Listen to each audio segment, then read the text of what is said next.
নমস্কার বন্ধুরা, আজকে আমি বানাচ্ছি তেলের পিঠে। খুব সহজে এটা আপনারা বাড়িতে বানাতে পারবেন, তবে ভিডিওটা আপনারা শেষ পর্যন্ত দেখতে থাকুন।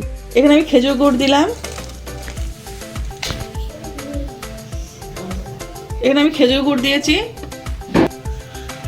এখানে আমি দুধ দিয়ে দিচ্ছি। বেশ পরিমাণ মতো দুধ দিতে হবে। এবার আমি দুধের সাথে গুড়টা ভালো করে গুলে নিচ্ছি।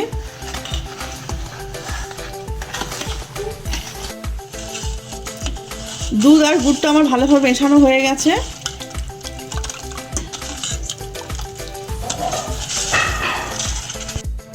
স্বাদ মতন আমি নুন দিয়ে দিচ্ছি। এখানে আমি চালের গুঁড়ো নিয়েছি, এবার চালের গুঁড়ো আমি দিয়ে দেবো। এই চালের গুঁড়োগুলো আমি মিক্সিতে পেস্ট করে নিয়েছি, দুধের মধ্যে আর গুড়ের মধ্যে মিশিয়ে দিচ্ছি।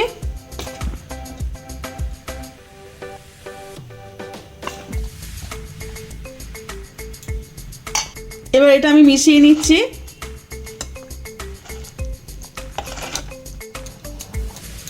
এটা আমার মেশানো হয়ে গেছে। বেশি ঘন করিনি, বেশি হালকা করিনি,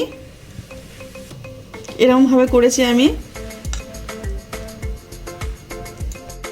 কড়াইতে আমি রিফাইন তেল দিচ্ছি, তেল গরম হয়ে গেছে। এবার এক হাতা ব্যাটার আমি এর মধ্যে দিয়ে দিচ্ছি।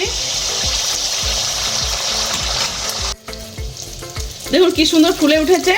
এবার এটা আমি পাল্টে নেব।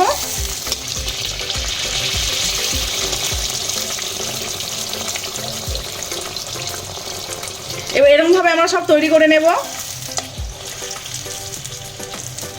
এটাও কি সুন্দর ফুলে উঠেছে। এবার এটাও পাল্টে নিচ্ছি আমি।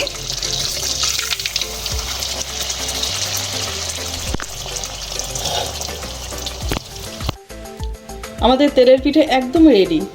দেখলেন কত সহজে আমি বাড়িতে বানিয়ে নিলাম। আপনারা চাইলে আমার রেসিপিটা ফলো করে বাড়িতে বানাতে পারেন। আজকে আমার রান্নাটা যদি আপনাদের ভালো লেগে থাকে তাহলে লাইক করে দেবেন, শেয়ার করে দেবেন। কেমন হয়েছে কমেন্টে জানাবেন। আবার নতুন রান্না পেতে গেলে আমার চ্যানেলটা সাবস্ক্রাইব করে দেবেন।